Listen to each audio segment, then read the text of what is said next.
Welcome to Behind the Play, a video and podcast product of The Hoop Show that explores the lives of Geelong players past and present, as well as the off-field figures that are keeping us Geelong strong, and sometimes some heartbreakers from the opposition. My name is Paul James, and today I have the great pleasure, it's going to be an awesome chat, of chatting to Nick Davis. How are you, mate? Yeah, really well. It's a pleasure to be on board, and I'm sure we'll get to some things later on that might be still a sore point for some Geelong fans, but maybe after the grand final of 2022, maybe everyone's finally let go. I don't know. It depends. I suspect you still don't mind rubbing the salt in every now and then with a few cheeky Instagram posts or whatever the case might happen to be. I certainly remember there was I remember seeing one photo. It was maybe an ISO day one of, no, it was a birthday or something like that, and it was a photo of you watching the beginning of the last quarter. I'm like, okay, yeah. He's still in on it, but I guess it's a bit of fun, right? It is. It's a bit of fun. It's the gift that keeps on giving. For me, and it's a gift at work where the CEO of the Swans at the moment is Tom Harley, and the head of football's Charlie Gardner, both who are on the field. Out there on the day. They were out there on the day. But no, it is a bit of fun, and it's been, it has been a while now, and it's there's still a few there that hold a pretty deep grudge about it, but most of all, it's pretty light-hearted fun, and you can sort of poke fun of it, both sides of the coin. But no, I still do enjoy bringing it up every now and then. Yeah, I'm sure there's a lot of fun in the whole thing, and as you said, we'll definitely get to that one a little bit later on, because we've still got an entire career to wade through prior to that, including the fact that as we kind of get into the swing of things, before actually entering the AFL and kind of really early days. It wasn't actually AFL that you were playing first up. I believe you were playing a bit of junior rugby league early days. Yeah, look, when we moved to Sydney, I was born in Melbourne, and we moved to Sydney. I was 4 or 5, and Dad moved up to coach and sort of be involved with the Swans when Tommy Hafey moved up to coach, who coached him at Collingwood, and sort of going through my early schooling and then through the sort of the high school years. The school sports and even on the weekend sports, AFL through the 90s wasn't sort of late 80s, early 90s wasn't it was probably non-existent. It was about 4 or 5 in the rung of sports that were played in Sydney. So to play with your mates on the weekend or during the week, it was soccer and league and union, and played a fair bit of league, and didn't play my first game of AFL until I was 13, and always had an AFL ball. It was obviously always around the AFL, and had the AFL background with Dad, and being involved with the Swans and some junior stuff. But I never have officially had my first AFL game until 13, and it might have been a good thing, because you learn a lot of things from a lot of different sports along the journey before switching back over to AFL. Yeah, actually, I mean, it's interesting that you say that. I was talking earlier today to Shannon Burns, who obviously, an opponent a few times over the years, and he was saying the exact same thing about that, the value in getting to experience, aspects of different sports and being able to potentially pull them into your own game. And I'm sure there's certain aspects of whether it's your rugby league, rugby union, soccer, whatever the sport might happen to be. We were talking about basketball earlier in the conversation, that those skills are absolutely going to play some small part in making you a more rounded AFL player. Yeah, look, you probably, as a junior athlete, male or female, you probably don't need to specialise as much early. And there can also be challenges in playing a sport that you're not good at. You learn how to compete, and you learn how to win a different way. You're not just relying on pure skill and ability of one game, where you might not be as good as someone at that specific sport or chosen field, but then you need to obviously use your smarts or athletic ability or just your pure competitiveness to try and get the result that you want. So you can learn some different things before you specialise into one sport. Was there ever a consideration to stick with the league pathway or any other sport, or was it always going to be at some case, like once doors started to unlock and open a little bit for AFL, I was going to go down the same path as Dad?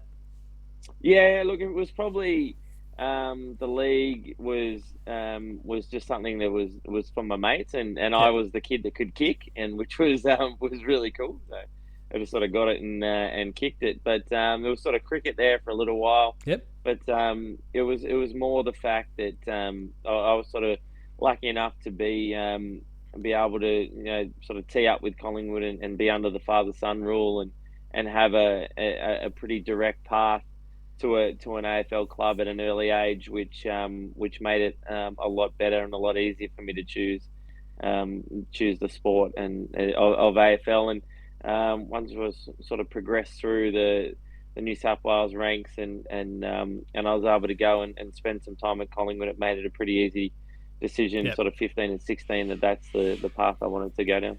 And I think for a lot of people potentially watching or listening, I think the Collingwood aspect is something that I think kind of gets forgotten. I think because a lot of the kind of, especially maybe for Cats fans more than most, some of the memories that we associate with you are in the red and white.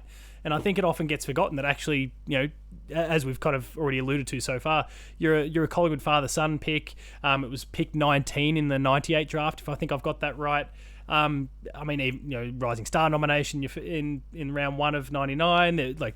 It was actually debuted in 99, but Rising Star same year. And what was it, four years at the Pies before moving across to the Swans? Yeah, 4 years. So probably in '98, I was lucky enough to sort of be in the New South Wales TAC Cup side, and you're able to go and play some VFL footy. So I actually played about 8 or 9, maybe 10 games in the reserve grade. I think it was VFL at that stage for Collingwood. Before the year I got drafted, so that sort of gave me a really good stepping stone to go into pre-season and be able to play round 1 of 99, and then was able to, you said, Rising Star, and probably started the year off really well, and then just sort of ran out of steam a little bit. We're a team, we didn't, I don't think we won that many games in 99. I think we won about 3 or 4 maybe. And yeah, I just double checked beforehand. Yeah, 99 was, I guess, kind of almost rock bottom for the Pies. It was the transition year that was sort of the main group of players when I got there was still from that early 90s, and even the premiership side. Gavin Brown, Gavin Kraskiska, Tony Francis, Damien Moncourt, Scotty Russell, sort of all that crew was still there. And 99 was, it was probably myself and Chris Tarrant and a few of those younger guys had come in through the draft, and that was the transition that come through. And then in 2000, Mick Malthouse come on board as a coach. We had a bit of an improvement, and then we sort of just rapidly improved. As sort of a young group can do, and nearly pinched it in 2002. Yeah, and so I guess what was it like being a part of a list at that point that was rising so fast, and as you say, nearly pinched a premiership along the way there.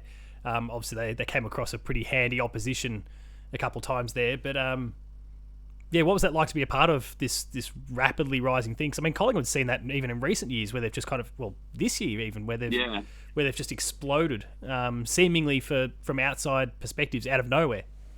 Yeah, look, it's probably a club at Collingwood where if the stars align, sort of on and off the field, you can generate some really good momentum and belief, and we did that early in the 2000s. The list that sort of was drafted together, and then some of the players that arrived from other clubs, and you've got probably of that era one of the greatest players of that era, if not any era, that could have played anywhere in Nathan Buckley. And we as you said, we generated a lot of momentum, and in 2002, it was sort of on field we had a good mix of youth and experience, and were in really good form. The crowd support that we always would get at Collingwood, for a young side, really gave us belief that we might have been better than what we really were, and you could not get excited by that. And then we had a great coaching staff. Mick Malthouse was in charge of that, and then Eddie and all that sort of crew had everything going, and we had great sponsors, and we had the facilities and whatnot, and everything sort of manifested into nearly beating off the triple premiership, the Brisbane Lions. And look, it would have been I might have been doing this podcast as a different player, and look, it would have been as a 22-year-old to have played 4 seasons. I think I was about 80 games in 4 seasons, and to win a premiership Collingwood. it would have been hard to Hard to push top that it. contract. Yeah, it would have been hard to push that contract back over the table and head off to Sydney. So I guess I mean that's the perfect segue into it. So what brought about that change? Now, obviously there is the family ties, the connections. Obviously, you spent a large chunk of your life based up in New South as well. But I mean, was that more or less solely what it was? Was that were there? Yeah, Yep. no, absolutely. It was just the connection to home and just that feeling of peace that I had back here. I was never really sort of settled in Melbourne. And look, if there's anywhere you were going to be settled, well, I was at a team that was really successful, that had a great amount of supporters, and I had great support and friendship from teammates and sponsors and a team that had just pretty much we're 5 minutes away from winning a premiership. So it wasn't that I thought that a premiership was on the horizon at the Swans. And at that time, the contract that Collingwood offered me was in these times and days, or compared to Bud, it wasn't a long term contract, but in that point in time, it was I think it was 4 years, and that was a pretty That's a long good one for the contract time. back in Yeah. in 2002. And it was more of an opportunity. Well, if I signed that, then I was going to be a Collingwood player probably for life. And sort of that was the opportunity to see if I could get back to Sydney. And if I didn't, I would have been happy to go on. But luckily, I was able to get a trade back to Sydney, and the rest is history. Yeah, some stars aligned, and it kind of worked out pretty well for you. And obviously with premiership success along the way. So, I assume like settled into that move very very quickly though. You've kind of committed to home. The club signed you Yeah, on. You was there that sense of peace almost yeah, immediately? yeah. It was, yeah, it was. But look, I was sort of I was back in Sydney over the trade period, and look, pretty much on draft day, the bags were packed, and it was, do I get back in the car and drive back to Melbourne on the last day after the trade, or do I unpack them and stay here? And I unpacked and stayed here. The next day, I had a medical, and the day after that, I was in for a double hernia and groin surgery. So I was pretty busted up at Collingwood at the end there, as a young fella, and a few of us sort of were, because yeah, I played 80 games in the first 4 years Yeah, as an 18 to 22-year-old. And it's a lot of footy. um, yeah, it was a lot of footy. And I don't know whether that they might have had an inkling that I was going to leave, and thought, oh well, we may as well use him just get him to play here, Cash in. and because cash in, and then we'll send him up a used car. But it was sort of I had my medical the next day, and the doctor saw me get up out of the chair and try and lay down on the examination table, and he was like, "Oh, look, we'll book you in for surgery pretty much straight away." But it was good. I was able to look. We at the Swans, we had a pretty good run in my first year. We played in a prelim Yep. final, and I still remember that day. It was the day that the prelims were on the same day, and we were the night game, and Collingwood played Port, I think, in the day Yep. game, and I was watching it, and I thought, oh, here we go. This will be the perfect storm. I'll get to play Collingwood in the grand final if we can beat Brisbane in this prelim. But unfortunately for that night, we weren't good enough. Yeah, it was. It's weird how sometimes these things just work out. They seem to happen more often than not. There's always one player or whatever at the center of this thing, and just the stars happen to align. A team explodes out of nowhere, and yet all of a sudden they're going head to head. I guess as a Cats fan, I can't help but wonder, okay, what's going to happen with all the ugliness around Ollie Henry when he first left? I go, oh, okay, is it going to be one of those cases where we just somehow end up coming head to head with Collingwood at a prelim, grand final, some significant point during the season, and there's that theatre around the whole thing. You very nearly Yeah, had that there. moment Yeah, yourself. yeah, there always is. I remember my first game against Collingwood at Marvel or Telstra Dome, whatever it was called at that stage, and I was able to kick sort of the last goal of the game, and that was sort of a good one. But yeah, when look, I saw the Collingwood result on that Saturday afternoon of prelim final, and it sort of spurred me on to want to be out there and play against them in the grand final. But that wasn't to be. And Yeah, look, that Swan side that we got, it's sort of been a pretty fair story, and it's sort of been pretty well worn what sort of came from that group Oh yeah. of Swans players, and now what it is, that sort of legacy and culture and connection that's still there, to the Sydney Swans from that group, and it's probably something special to be a part of as well. Yeah, I mean, I mean, we'll be able to lean into it probably more a little bit later on, but certainly that culture of both the Swans and the Cats are the kind of seem to be the two benchmarks still to this day. And so perhaps unsurprising that they ended up ultimately meeting the grand final, regardless of the ultimate result there.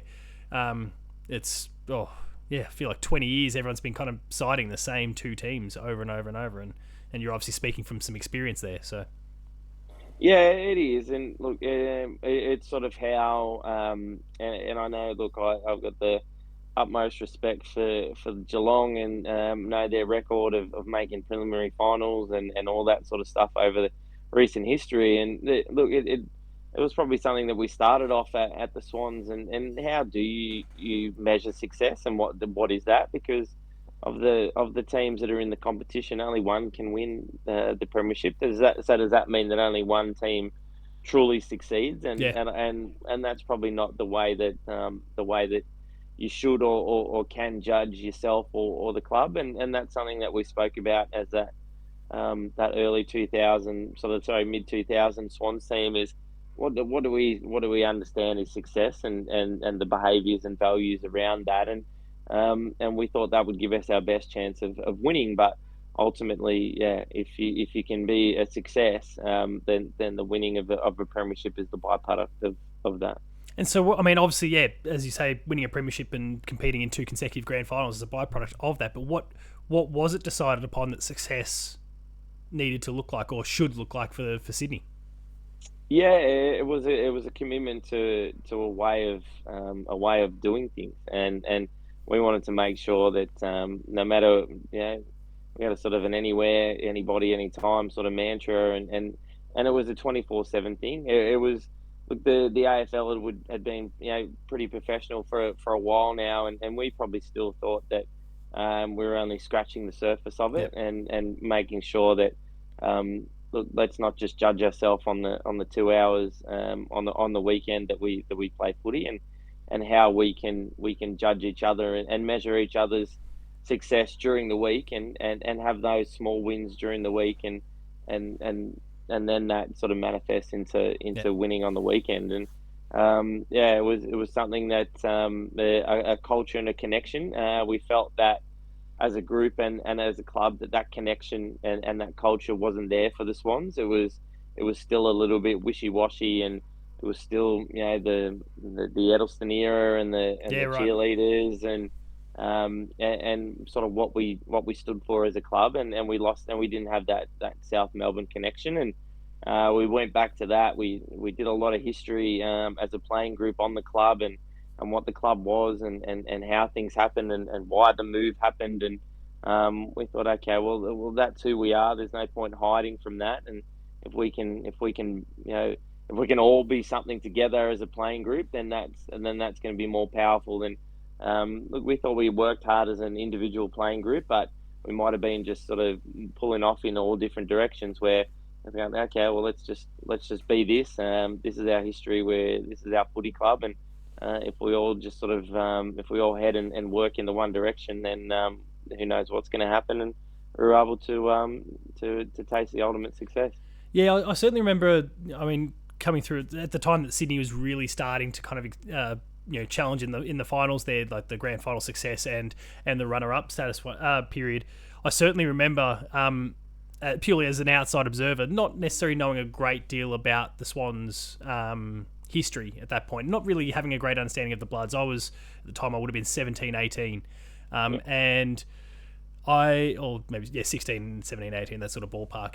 And it was at that period, as the Swans started to surge in '05 in particular, I'm starting to hear bloods more, and I there was a what is this sort of stuff, and I did a little bit of reading and understanding, learning myself. Like, oh, right, okay. And so, whilst there wasn't this big, like, broad AFL wide sort of conversation about what is a club's culture need to look like, I started to kind of get at least a loose understanding. Okay, like there's something they're trying to stand for. There's something in this blood sort of the history here that they're trying to build everything around. And then obviously we'd start to see it become really prolific through a host of clubs. Some doing it, seemingly more effectively than others. But Sydney and then Geelong, probably a short period after, really being among those two teams that just led the charge in what does a good culture need to look like in a club to foster, nurture, and hopefully sustain a success.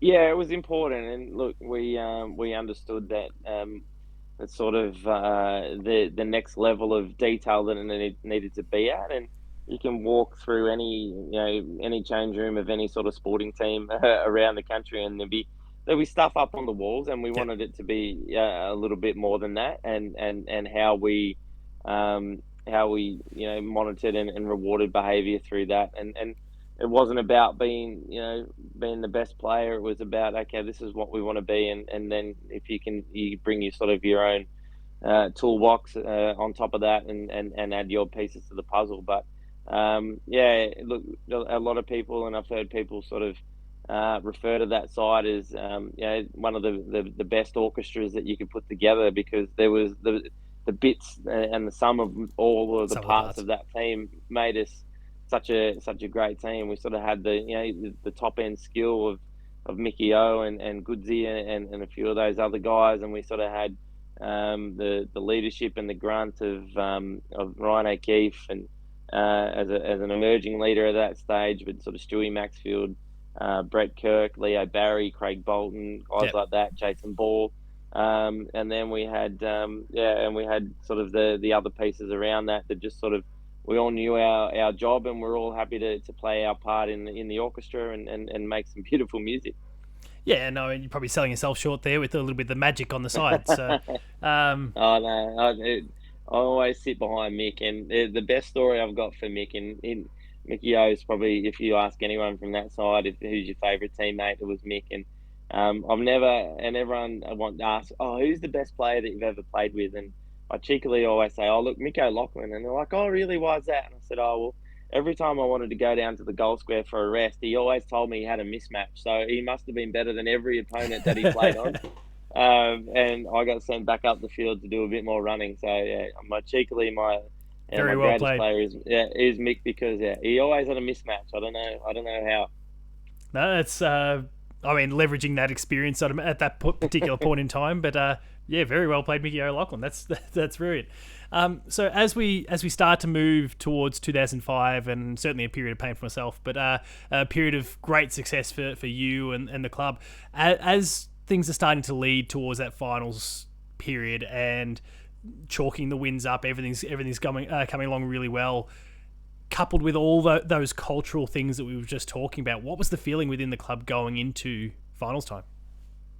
Yeah, it was pretty calm. I think we sort of won 10 of our last 11 in 2005. I think we had two team changes in the last 2 or 3 months of the season, and we just sort of went about our business. And while they were sort of talking about, I think it was Port at that stage, and what Brisbane were doing and whatnot, we were able to sort of go about our business and just sort of keep chalking up the wins here in Sydney, which is sometimes what you can do. And I think probably the young Swan side of this year sort of snuck up on everyone, and you can really do that up here. You can stay out of the way. You can just get into Melbourne or fly interstate, get a win, and get out of the way, and you're sort of not on prime time, and you can do your business and not sort of ruffle too many feathers until they look at the ladder at the end of the year and you're sitting in the top 4. And we're able to do that. And we went over to Port. I remember Ruzi busted his Achilles playing basketball. That was Good probably start. one of the things. Yeah, well, that was probably a distraction that was quite amusing. And look, I think we had a few out that day, but we were able to get over there and have a really good win against Port. And oh, sorry, 05, that was 03. So the 05, let me change that story. We went to Perth. Yeah, sorry, we went to Perth for the first final of 05 against West Coast, at Subiaco, and then we went toe to toe with them. There was a couple of umpiring decisions at the end. I think we got beat by, obviously at It's that always stage of close. our Yeah. lives, it was less than a goal, and we were pretty empty at the end of the game because we thought we'd done enough to win, and at that stage, going over there was hard work to go and win, let alone empty the tank and just get beat in a final. And I remember we came into the rooms and at Subiaco, and it's a bit of a trek from the coach's box to the old rooms at Yep. Subiaco. So we had a bit of time to just sort of be sitting there in sort of silence because we were pretty gassed, and because they're such a hard running side on a big oval. And I remember Ruzi sort of come storming through the door, and he must have copped a little bit off some West Coast people on the way down, which you do when we played Yeah, over they're there. always And good on the lip from what I've they're, seen. they're, they're always good on the lip. And I only found out later on in my life and career that they only serve mid strength there. So imagine if they were on the if, Oh, if so at they're not even really Subiaco. tanked. They're Imagine just. exactly. So I'll just put it imagine if out they there. They're were just on assholes without the. the exactly.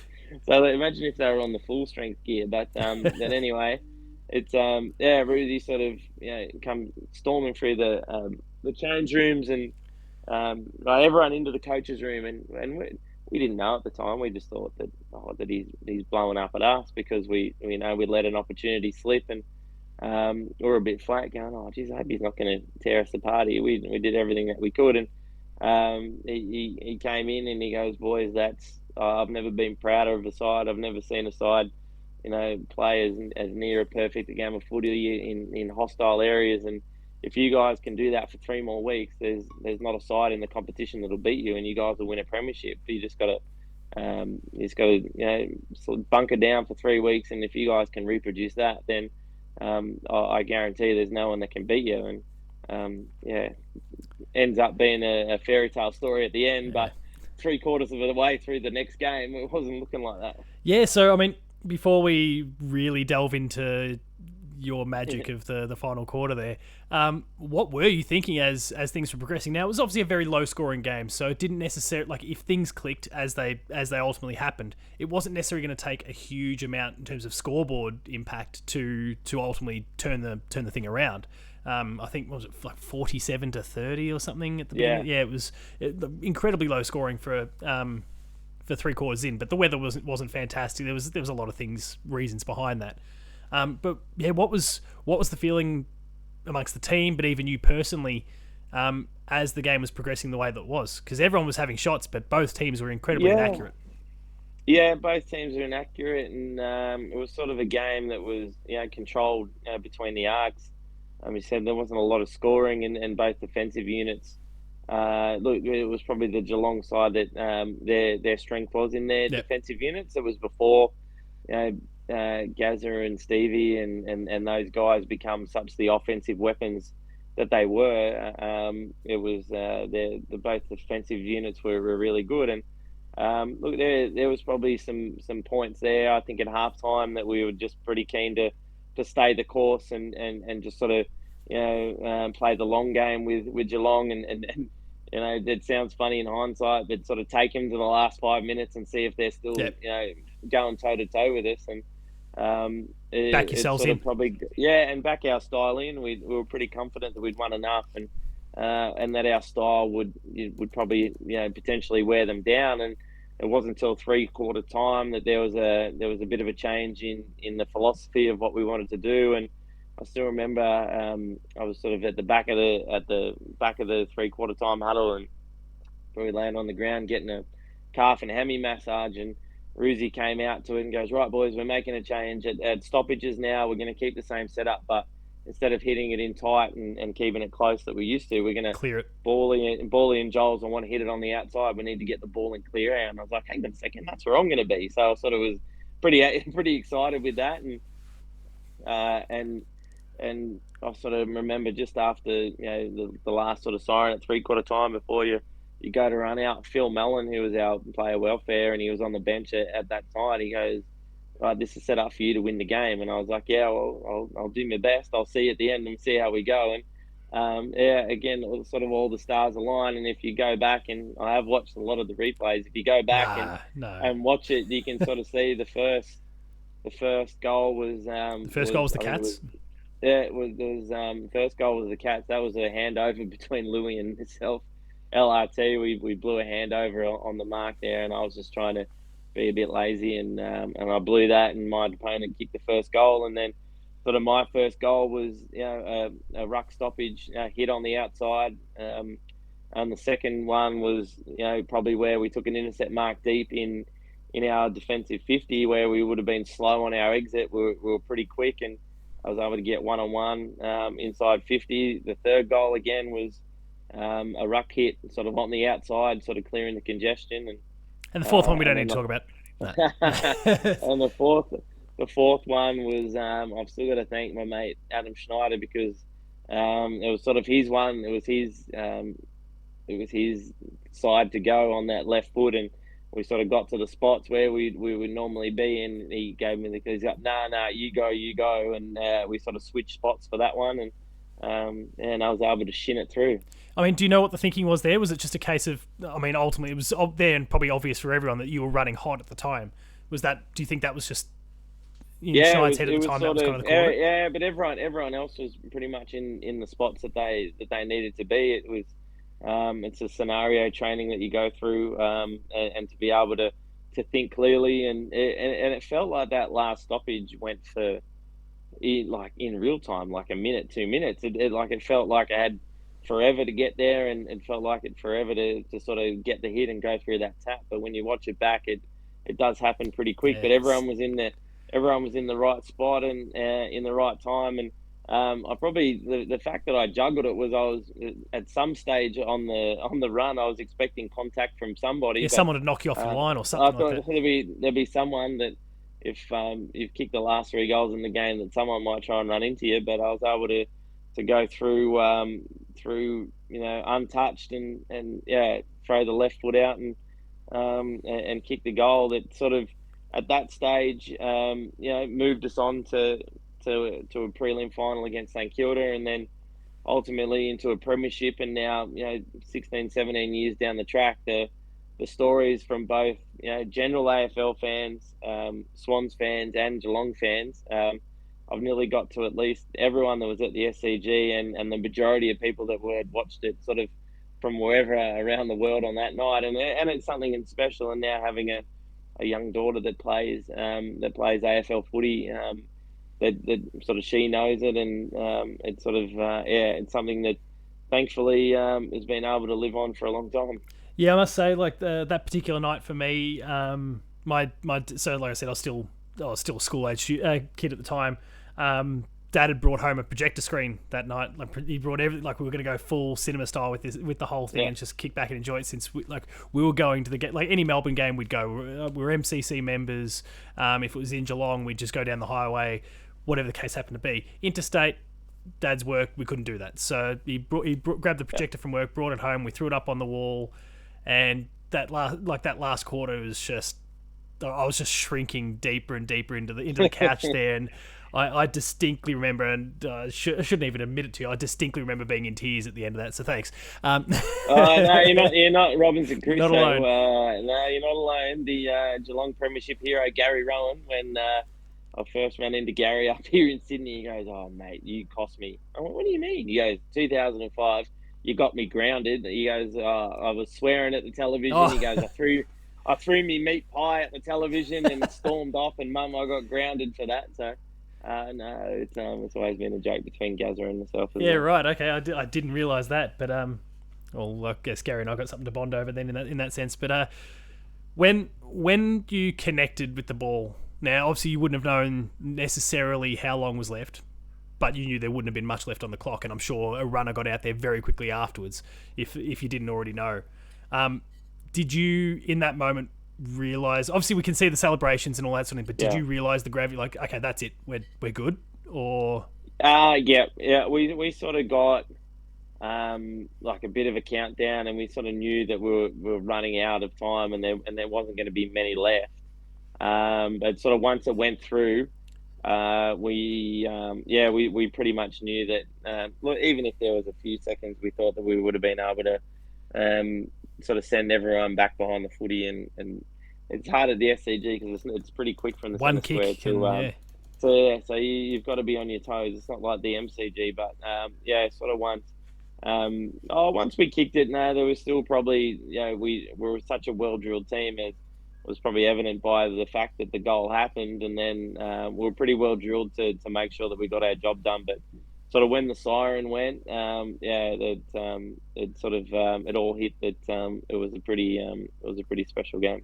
And like I mean, for some, like that's the grand final moment. You've had that moment, but for you, ultimately the grand final was then 2 weeks later and ended up being a successful one. So Yeah, probably the thing that gets lost in it is that our last quarter against St Kilda was three times as better as that's probably the yeah, best quarter of footy we played in the whole in the whole final series. I think we kicked seven unanswered goals and ran right away from it in the prelim, but the prelim sort of got overshadowed a bit by Hawley's incident and sort of the bookends that was sort of my sort of quarter and goal, and then yeah. Leo's mark in the grand final, and the whole, a lot of the games and sort of got washed away by sort of two moments of the goal and the mark. And I guess what was it that made that quarter in your eyes so like was it just everything just clicked? Yeah, everything just clicked, and look, you try that hard all the time, and I probably thought going into that final series that with the opposition around that was probably a better chance than the Collingwood one, Yeah. because we knew that we were young, and Brisbane were such a good side and was going to take our very best, and we nearly did that to win in '02, and I thought in '05 that we had a really good opportunity. I think we proved that to ourselves in that first qualifying final in Subiaco, that our best was going to be good enough, and if we could get back to the MCG, that would sort of be hard to beat against West Coast, and yeah, it was sort of that. Oh, let's not stub our toe here on On someone else Geelong, along the and way, yeah. yeah, on someone else along the way when and give our nemesis and our biggest rival at that time a free shot at it. So we were pretty hell bent on making sure that we got another shot at them. And so, and I assume that's just like simply that advantage that you spoke about before that they had on Subiaco, the size of the ground, and the ability to be able to run on it, was something. Yeah, they just lose when they got to the G. Not that the G is a small ground by any stretch, obviously, but the dimensions Yeah, being what they are. yeah, the dimensions, and just look, a bit of the travel and just the whole thing that it is going over there, and playing against one of the great teams of an era. And but yeah, look, we were pretty confident that we could rectify a few things from that first game, and if we got another shot at them on the MCG, it would be up for a pretty good show. And so going into grand final day, you were feeling pretty good about it at that point. Obviously, you felt like, okay, if we can get them away from Subi, then we're in the box seat. But the day comes along, and obviously, demons can creep into the mind and all of those sorts of things. So I guess where were you at going into grand final day itself, or going into Yeah, even the first bounce? really confident and calm. I remember the preparation was really good. Personally, I'd been in a pretty good patch of form for a month and a half, or sort of two Yeah. months, and we had a really clear understanding and game plan of what we needed to do against them, and again, for a few of us, myself included, it meant sacrificing a few of the things, and going out and filling a lot of the gaps around stoppages where these great midfielders are going to run out, and we were pretty confident that if we were able to, again, using the music analogies, all be on the same music sheet, and sacrifice, that we could get the ultimate team result. And yeah, we were really confident. We sort of were in control for a fair bit of the day, and then sort of they came at us really late. It was sort of a couple of things that happened late in the last quarter, but we sort of were able to hold our nerve, and again be sort of really well drilled. It wasn't sort of the semi final. We sort of put the foot down a bit in the prelim against St Kilda, but we knew that we could hold our nerve in close games, and we were really well drilled, and we were confident we could we could do the right thing at the Yep. right time, and we needed to, because it was look, at that stage, it was one of the great grand finals of an era. Yeah, and obviously even just at that point, you touched on it early on, the rivalry between the two was already so strong, and the results were already so tight consistently that I figured there was just we know they're going to come, we know it's going to happen, we got to be ready for this thing, and so were there moments of doubt as they started to surge and things really started to clamp up, and again it's getting to those last few minutes, because I mean. Not that we want to. I want to diminish the impact of a semi or a preliminary final, but obviously the grand final is the one that, like, you're there. This is the chance to win it, and they're breathing down your necks, and everything clicks up yet another gear. Yeah, and we knew that in such a close game that their strike power through the midfield and forward was something that we just couldn't get our foot off the throat there of them. And as I said, we got behind there, I think, late in the last quarter, but in that last goal that Amon kicks, it's the same play and the same pattern as the last Geelong goal, and the little bugger knew where it was going, and he snuck in front of me, and I sort of ended up. You were looking to double up. Well, I was, and I sort of ended up with three guys on me at the end, and he sort of sneaks through a tackle and comes out the other side. So that's what you're trying to say. It was a sacrificial play on your part, right? Yeah, like I did. I sort of rode shotgun for him there, and drew a little bit of the enemy fire, and he was able to get through. But look there. It's funny, and you sort of you play a 10-year career, and you play 3 grand finals, and you're a part of successful teams, and it's funny, the grand final day and stuff like that, when you're talking and you get back together as a group, or you're on your WhatsApp chats, it's the grand final day is hardly spoken about. It's such a big day and an emotional day, and it happens, but you sort of win or lose, you reflect either way on the whole year, and it's the journey up to it. Yeah. It's the journey up to it, and as I said, it probably sort of got flanked a little bit in Swan supporters by the 4 goals and then Leo's mark, but that grand final, if you watch it start to finish, even when you know the result, you're looking at little bits and pieces of that game and going, oh, geez, if that fumble hadn't happened, or if that tackle had been missed, who knows what could have happened. And I guess that's the ifs and buts about these sorts of scenarios, and the beautiful thing even about the game with the shape of the ball and the fact that things can skew off in weird and wonderful ways. I don't want to make it too painful there for Saints supporters when I talk about dodgy bounces, but they're used to being in pain. Don't worry about it. Yeah, they'll. Who knows if they'll get their time at this point, but then kind of flashing forward to the next year, where obviously the result was reversed. What was the feeling like on that day? Were you going in with that same sort of level of confidence again? Obviously, the rivalry was still just as strong. The results have been just as tight going into that particular day. But as I touched on, the result went the other way. It was a different sort of finals. We won the first final, and then we had the home prelim against Fremantle, and it was a bit more of a pardon me, an easier run in, and then grand final day there was a few changes to the team, but we were still pretty confident that we'd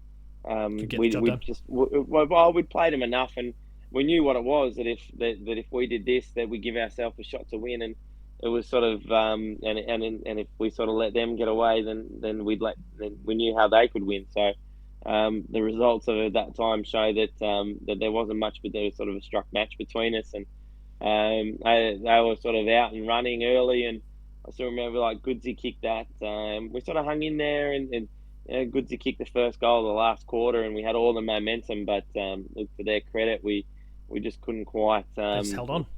It's like a marathon or a running race. You can do whatever you can to catch up to someone, but you've still got to get past them, and we just couldn't bloody get past them in that last quarter. And I think if we had then that sort of changes their mindset. But they were just too good on that day, and they just sort of kept that 1 meter in front of us in a running race, and we just couldn't catch up.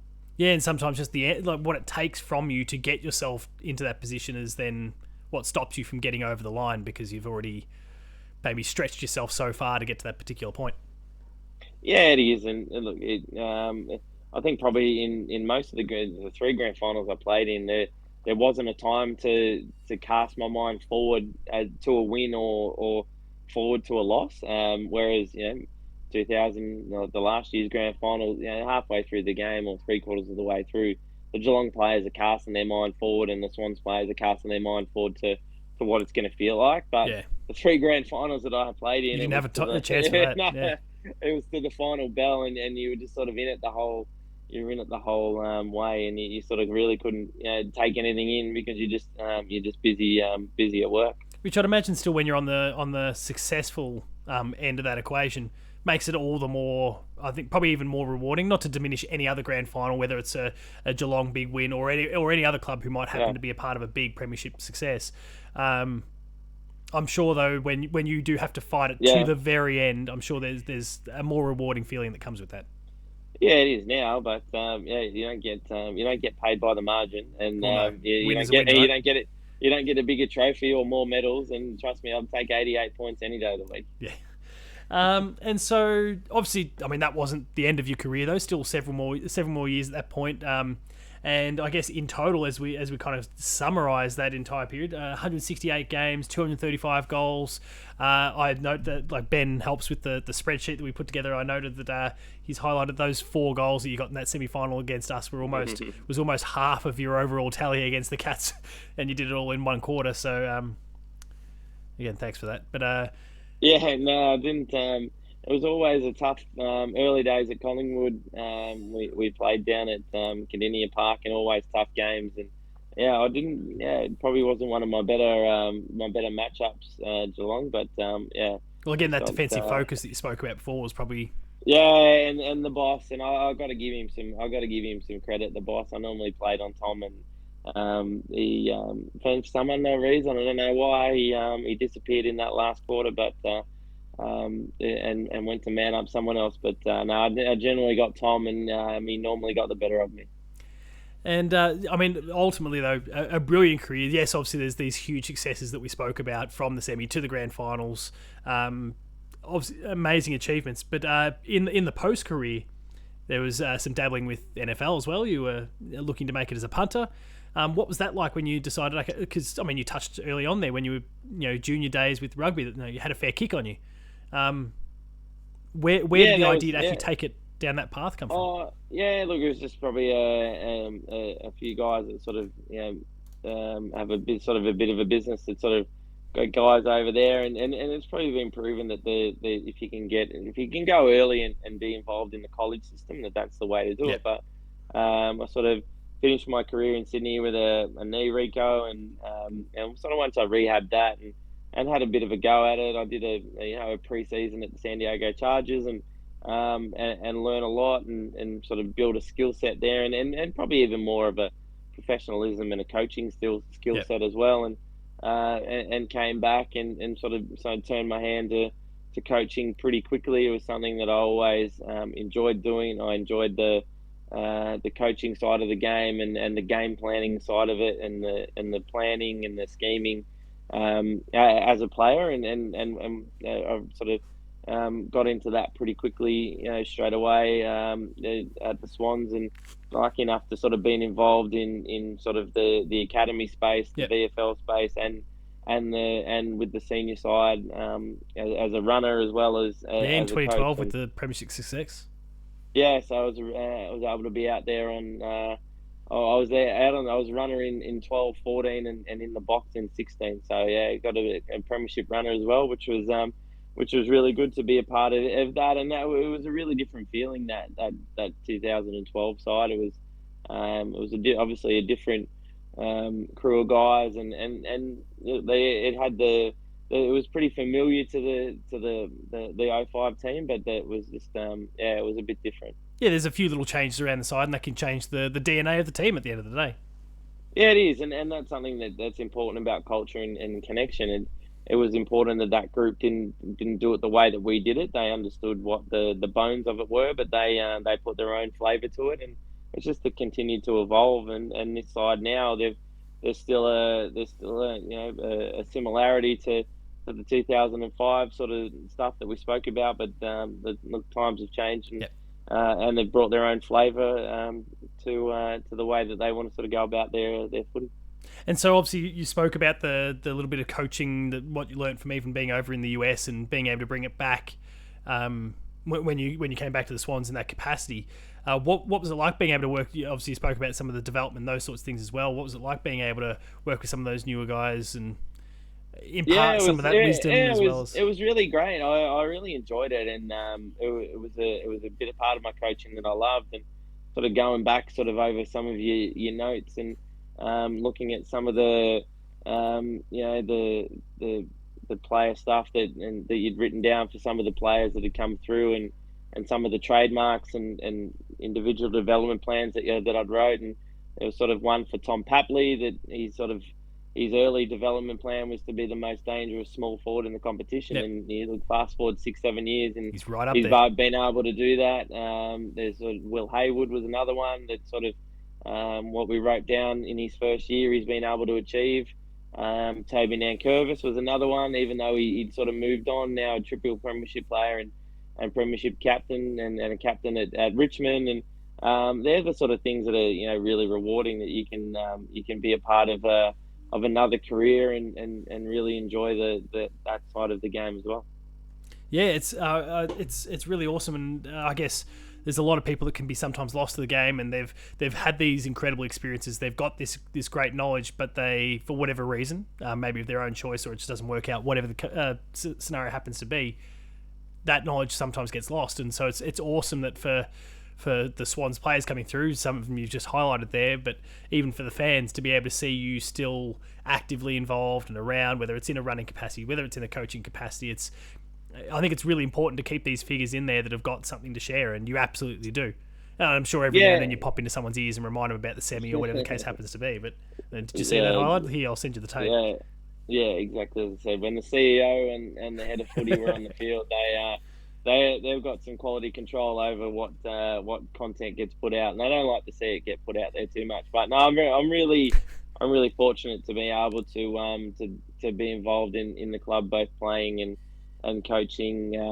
Sort of my 10 years as coaching this year, and was able to play 6 years as a player. So I've been able to be a part of a club for such a long period of time, and with great quality people, and to be able to look, probably I've absolutely learnt more than what I've been able to share out to some other people. But it's always good to be reminded of that, and sort of thanked for not only the coaching work that you do from the players, but also still that thanks for 2005. It is always good. It's always good. Yeah, I can't imagine there'll never be a moment where you're not going to enjoy that from time to time. And I don't even mean in like the having a bit of a dig at Geelong supporters, but like that's a huge deal for Swan supporters everywhere. I mean, without, as much as it pains me, without that moment, you may very well not have gone on to win the premiership in 2005, and who knows what may or may not have happened in 2006 and anywhere beyond that. So that is a moment that Swans fans will always undoubtedly treasure, and it's, I'm sure for you, a brilliant thing to be reminded of from time to time. Yeah, it's better than hitting the post or something like that. But no, look, as I said a bit earlier, I've sort of nearly got to everyone that was in the stadium is I've run into them at some stage in my life, and anyone that was watching on television, and people will let me, they would come up to and go, I was in Bali here, or I was in America, or I was on the other side of the world, and I got up early and I turned it off, or I left early, or I fell asleep, and they're the sort of things. I've had people write to me and say, look, it was my dad's last wish to see the Swans win a premiership, and the commentary of those goals are his favourite commentary. Can we play him at his funeral? And look, it's there's been some things where, like I said, on that night it got us through to a prelim, and then we ultimately won a premiership. But you sort of don't. It's good to be able to. You don't realise, when you're playing or when you're doing things that, what it does mean to certain people and to fans and the like. And look, to be lucky enough to have a moment that people want to reflect on is really special. No, that's awesome. And without without wanting to kind of flip the script and be some sort of smug Geelong supporter and that sort of rubbish, but like, how do you? It's been obviously a challenging end to the year for the Swans. So how do you individually, as a club, how do you kind of debrief from that? Because those sorts of results are, they're not what anyone really wants to have play out on the day. So how do you dust yourself off? And I mean, obviously everyone's starting to get back in the swing of things again. It's pre-season time. Yep. Do you feel like everyone's done a pretty good job of sweeping that one under the rug and trying to move on to 2023? Yeah. Look, I know it wasn't swept under the rug, but it was dealt with and handled with by the coaches and the players. And look, win, lose or draw, look, you got to start at the same spot, and Yep. You'd be disappointed that if the result had been changed, that you would turn up and want to attack the next year any differently. So whether you win or whether you lose in that ultimate game, you've still got to turn up, and you've still got to get on, and the job goes on. And I think the players have been able to do a pretty good job of that. Look, they're a young group, if that helps, or if it hinders, I'm not too sure. Maybe look, if you're an older group and you think, oh well, maybe that was our opportunity, then that might sort of dull your pre-season. But these guys are pretty young. They're pretty exuberant, and look, I think they'll look. All they can do is improve. Yeah, you would think so. Yeah.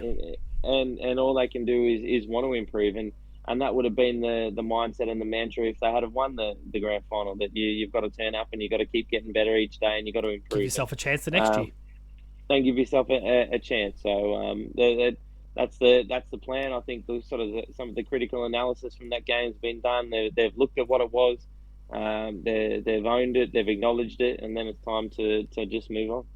And so, as we begin to wind things down a little bit, we've obviously touched a lot on the game and some of your big moments along the way, the successes of the premierships and those sorts of things as well. But as we, I guess, maybe get broader in sort of scale for a moment, who's the greatest player that you feel like you've had the opportunity to play with or alongside?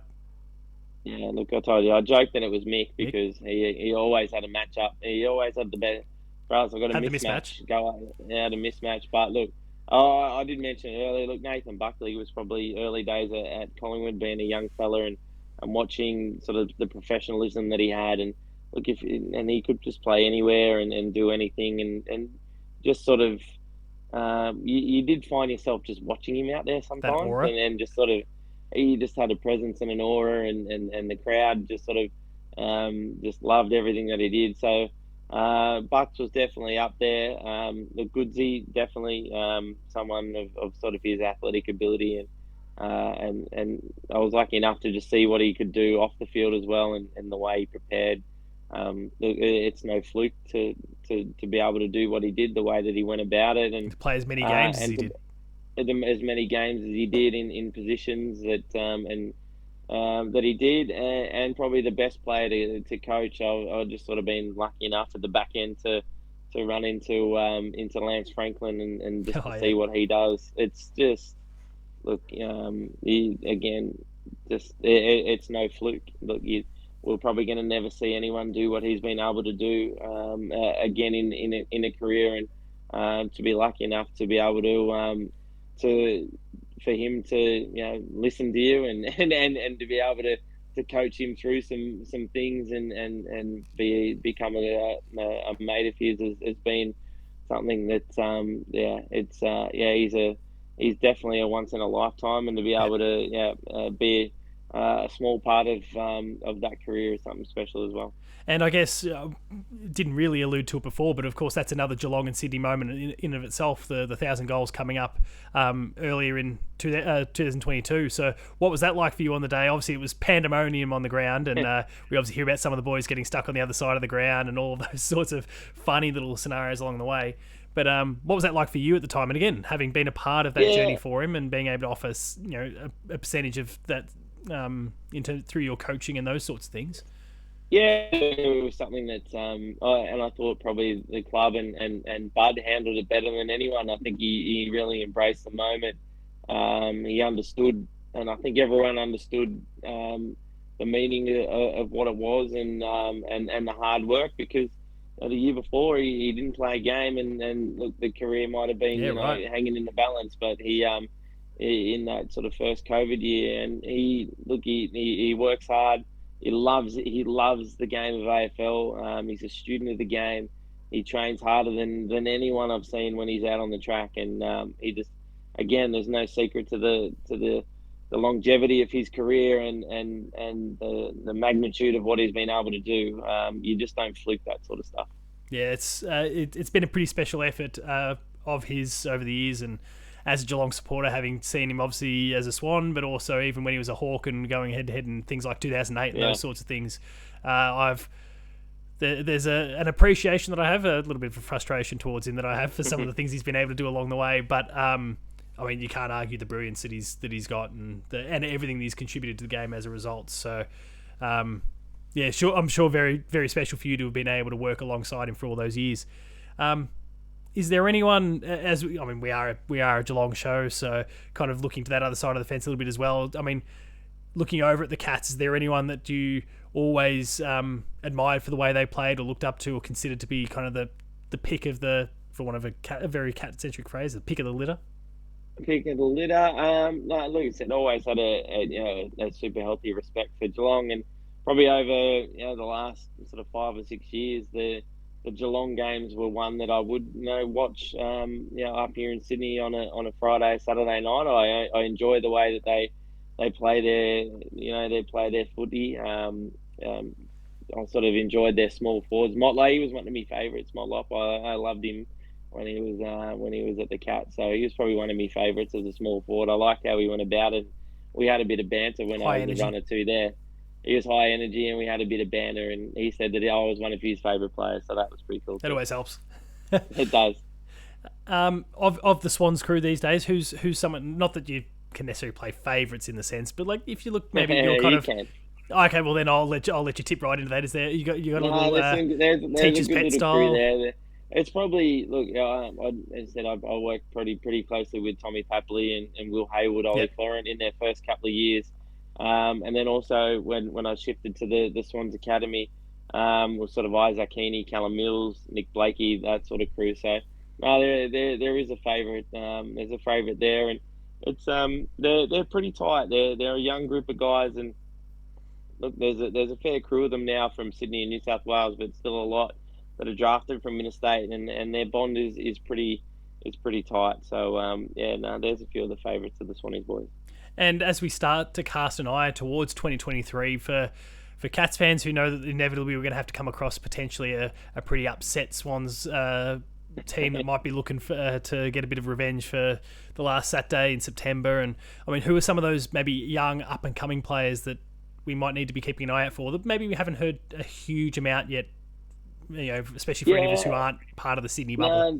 There's a few there. There's a couple. Will Gould is probably a key defender that sort of, his name was coming up a lot last year, and it was probably the not the emergence, but the resurgence of Paddy McCartan that kept him out. That kept him out, and he's probably there. Sort of the two McCartan boys and Dane Rampier, those three key defensive pillars. But Will Gould's probably one that will that could get in there.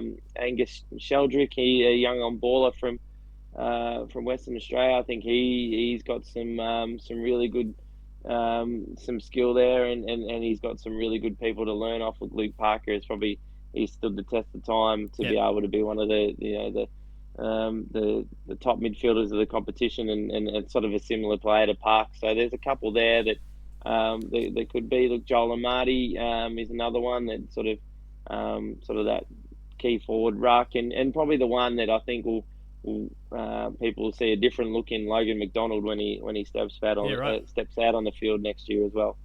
And what's going to make Logan's kind of appearance a bit different? Is he? He hasn't had a haircut, but he just looks a bit bigger. Yeah. Okay. Good. So he's been hitting the gym a bit more and got a bit of size about him. Yeah, great. Another dangerous forward prospect at the Swans. Just what opposition teams want to hear. And I guess we've kind of touched on the 2023 outlook a little bit, but how are you feeling going into the new year? Everyone seems to be shaping up well. Is everyone mostly fit and firing for the most part? Yeah, I think so. Look, it's probably the thing that when you play the grand final that you do go deep into the season, it's a rush to sort of get everyone ready, quickly. But to go again. we've been lucky enough to start the new year in the new RHI Royal Hall of Industries building at the SC at Moore Park, and the new facility is great. Everyone's sort of got a really good energy about that. And as I said a little bit earlier, look, whether you win a grand final or lose a grand final, or you finish 8th or 10th or 16th, the job starts again. You got to just continually try and get better each day, and that's the sort of the mindset that this group's got. Yeah, good to hear. And one final question that's we'll ask anyone, regardless of whether they're a Geelong person or not. If you were, schoolyard pick style picking a team, and you had Gary Junior and Gary Senior in front of you, which way would you go? Senior, yeah, the forward in yours speaking so loudly and proudly, I'm assuming. Yeah, senior.